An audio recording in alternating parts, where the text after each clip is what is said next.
Ya, jadi sesuatu yang harus kita perhatikan juga. Kita mengucapkan alhamdulillah. Itu ternyata nggak sepele loh.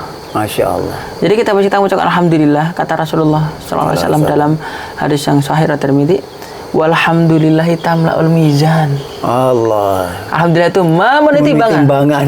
Subhanallah. Ya Allah, ya keren Rabb. banget ya. Ya Allah, Pendek ya padahal. Rabb. Subhanallah. Jadi timbangan mizan nanti di akhirat itu 7 langit 7 bumi bisa masuk loh di mizan.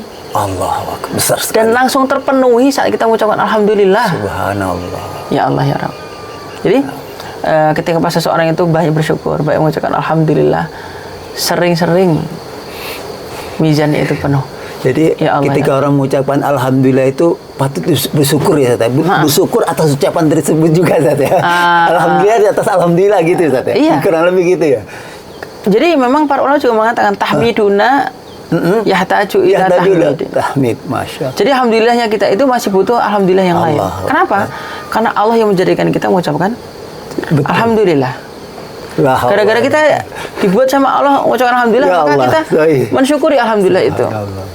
Masya Allah. Sehingga merasa kita kecil banget kelihatannya. Atas itu kita jadi ingat firman Allah, wa ma bikum min nikmatin fa minallah. Apa saja nikmat pada nikmat itu semata-mata karena Allah, bukan karena kita gitu ya. Benar. Subhanallah. Jadi memang kalau kita kaitkan dengan syukur itu memang dengan 3 hal. Syukurnya hati, yaitu meyakini bahwa nikmat itu datangnya dari Allah. Datang dari Allah. Bukan karena kecerdasan kita, bukan karena kehebatan kita. Bukan karena kekuatan kita. Iya, kalau kita ini misalkan ada seseorang yang mendapatkan rezeki yang banyak misalkan, itu karena Allah yang ngasih. Jangan. Ya, bukan hanya semata-mata karena kecerdasan atau kehebatan. Andai kata karena kecerdasan dan kehebatan pun, kecerdasan siapa yang ngasih? Sahih. Allah yang ngasih. Kehebatan siapa yang ngasih? Allah yang ngasih juga. Ada sesuatu yang menarik. Iya. Syekh Dr. Sa'id Al-Kamali beliau mengatakan bahwa jika ya ada yang mengatakan bahwa rezeki itu karena kecerdasan, kenapa ada orang yang lebih cerdas dari kamu, tapi hartanya tidak lebih baik daripada kamu? Sahih. Itu menunjukkan bahwasanya harta itu dari Allah, ya kan? Masya Allah. Maka Allah Ta'ala firman, wa atuhum mimmanillah alladzi atakum, dan berikanlah kepada mereka harta Allah yang Allah berikan kepada kalian. Hartanya Allah. Iya. Ma'alillah ya. Itu syukur yang pertama, yaitu dengan meyakini bahwa datangnya dari Allah. Yang kedua syukurnya lisan, dengan ucapkan alhamdulillah.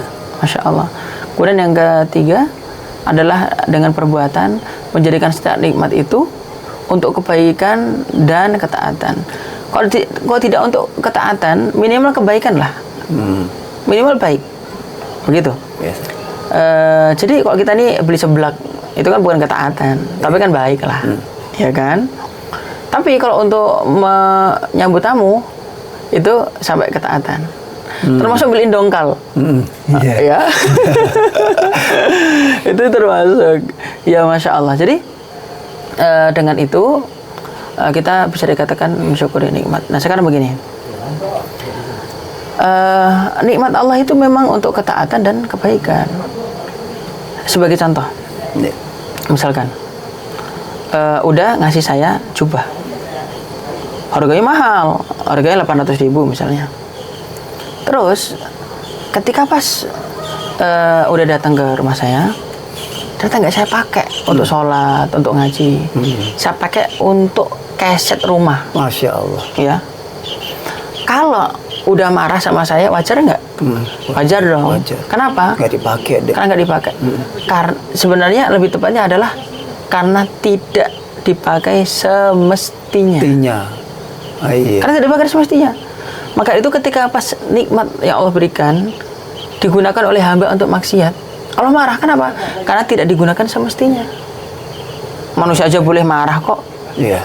Apalagi Allah ketika pas memberikan nikmat, ya kan? Terus tidak digunakan semestinya, lebih berat marah. Nah itu dia. Nah ya, jadi dari sini ya semoga kita termasuk hamba-hamba yang bersyukur. Amin. Iya, Masya Allah. Kemudian kita ini bagaimana caranya supaya menjadi hamba yang bukan hanya bersyukur, tapi pandai bersyukur. Kalau bersyukur syakir dalam bahasa Arab. Tapi kalau pandai bersyukur syakur. Allah Ta'ala firmankan, wa qalilum min ibadiyasy syakur. Jadi sungguh sedikit hambaku yang mencapai derajat syakur. Jadi pandai bersyukur. Nah, supaya seseorang itu pandai bersyukur itu mungkin bisa disimpulkan dengan 5 hal. Nah, 5 hal ini penting. Iya. Yang pertama, jangan pernah membandingkan atau membeda-bedakan nominal. Jangan pernah bedakan nominal. Jadi kalau seseorang itu kalau dapat misalnya 5 juta, alhamdulillah senang banget. Tapi kenapa kok cuma dapat 5.000? Ya cuma 5.000. Ya Allah. Nggak boleh. Jangan lihat berapanya, tapi lihatlah dari siapa. Kok itu dari Allah? Meskipun 5.000. Wajib bersyukur. Maka lihatlah siapa yang memberi. Betul. Allah yang ngasih kok. Gitu. Jadi artinya pada saat kita dapat uang sedikit itu langsung ingat, ini Allah yang beri, ini Allah loh gitu.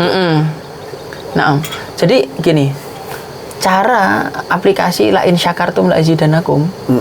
Jika kamu bersyukur, aku akan tambah. Jadi pengamalannya gimana? Dengan tidak membedakan nominal. Allah, benar Ustaz. Kalau kita membedakan nominal berarti bukan la in syakartum la azidanakum. Justru ketika pas sedikit, kita syukuri supaya tambah banyak. Kita sering lemah di situ.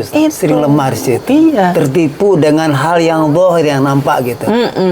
Itu gimana cara untuk misalnya Anda sebagai seorang pedagang, saat suka gelar-gelar itu berasa cuma laku 3 itu sesuatu yang datang dengan tiba-tiba. Kita susah untuk mengerem diri kita bahwasanya ini datang dari Allah juga gitu loh. Itu gimana caranya supaya kita ini istiqomah dalam hal ini Iya.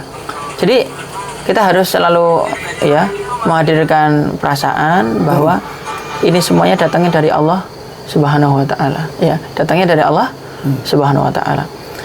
Jadi kuatkan iman bahwa bukan banyak yang kita cari. Ya Allah, betul. Ya, bukan banyak alhamdulillah. Tapi lebih daripada itu kan keberkahan. Kalau banyak nggak berkah, itu hanya akan menjadi beban nanti di akhirat. Tapi kalau sedikit berkah itu menjadi kenikmatan bagi kita. Jadi kita selalu hadirkan bahwa segala sesuatu dari Allah itu baik, mau sedikit mau banyak. Amin. Ya. Ini yang pertama. Yang kedua, ya. Termasuk sebelum saya lanjut kedua, saya tambahkan sedikit.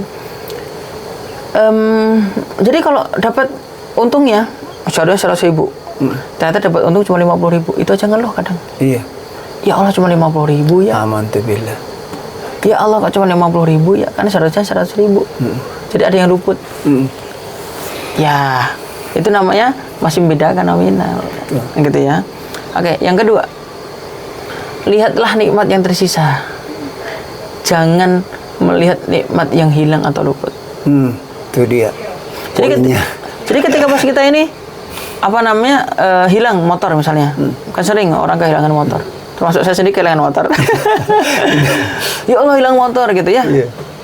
Jangan lihat motor yang hilang itu, tapi lihatlah, alhamdulillah saya masih punya mata, masih punya hidung, masih punya telinga, masih punya kaki, masih punya harta. Insya Allah masih bisa beli lagi. Cakep, benar. Itu. Benar. Maka itu, alhamdulillah ketika pas saya motor hilang itu, saya nggak, waduh gimana ini hilang. Jadi ketika pas mau sholat subuh motor hilang, saya bilang sama istri, ini motor hilang. Masya Allah. Beneran iya itu hilang gitu. Oh gitu ya Allah ya gitu. Jadi nggak gitu ya. Jadi nggak histeris atau apa gitu. Tetap santai aja. Masya ya. Allah ganti, alhamdulillah. Besok pagi Allah sudah ganti lagi. Masya Allah. Karena husnuzon sama Allah nggak pakai lama. Nggak pakai lama. Iya, Masya Allah. Nggak pakai lama. Husnuzon sama Allah itu keren. Husnuzon sama Allah. Udah ganti aja. Nanti itu yang kedua. Yang ketiga ya. Bandingkanlah hari ini dengan masa lalu kita yang lebih berat, lebih menyakitkan. Jika kita bandingkan hari ini, kita di sini alhamdulillah dalam kondisi sehat, dalam kondisi nikmat, ya. Coba masa lalu kita lebih berat nih. Ada aja pasti lebih berat. Iya. Pasti. Dulu ya Allah makan mungkin agak susah, atau pas makan pernah nggak enak, atau cari kerjaan, atau nggak laku atau apa, ya Allah. Dagang jauh-jauh nggak laku, pakai motor, bawa barang berat. Iya, maka bandingkanlah hari ini dengan masa lalu kita. Pasti kita bersyukur. Ya, Masya Allah. Kemudian yang keempat, bandingkanlah kondisi kita dengan orang lain yang lebih berat. Itu dia Ya. poinnya Ustaz. Benar. Unduru ila man huwa asfala minkum. Wala Lihatlah tanzur. ya orang yang lebih bawah daripada kalian. Wala tanduru ila man fawqakum. Ya. Jangan lihat yang Di atas. lebih di atas. Fa innahu ajdaru ala tasdaru ni'matallah alaikum. Supaya itu kalian tidak meremehkan nikmat Allah atas kalian. Jadi ini tapi yang lebih penting daripada yang keempat-empat ini. Yang kelima. Kenapa kita masih bisa bersyukur? Maka karena kita masih bisa berharap dari Allah pahala. Betul. Itu yang paling penting. Yang paling mahal Ustaz ya. Yang paling kita mahal. berharap kepada Allah atas musibah tersebut. Mau kenikmatan Matan atau musibah. mau musibah, kita Ada mengharap pahala di pahalanya situ, dari Allah. Ustaz, ya. Dari situ kita tetap bersyukur. Oke? Kita review sedikit. Oke. Ya, jangan bedakan nominal. Dan bandingkan nominal. Ya. Lihatlah nikmat yang tersisa. Bandingkan dengan masa lalu kita. Bandingkan kondisi kita dengan orang lain. Dan kita tetap bersyukur karena kita masih bisa berharap pahala dari Allah Subhanahu wa taala. Amin. Syukuran jazakallah khair Amin, atas amin, amin. pencerahannya Ustaz. Masya Allah. Barakallah, barakallah. Semoga Allah mudahkan Anda untuk mengamalkannya. Amin, amin, amin. Oke, alhamdulillah. Barakallahu fikum. Cukup ya? Barakallah.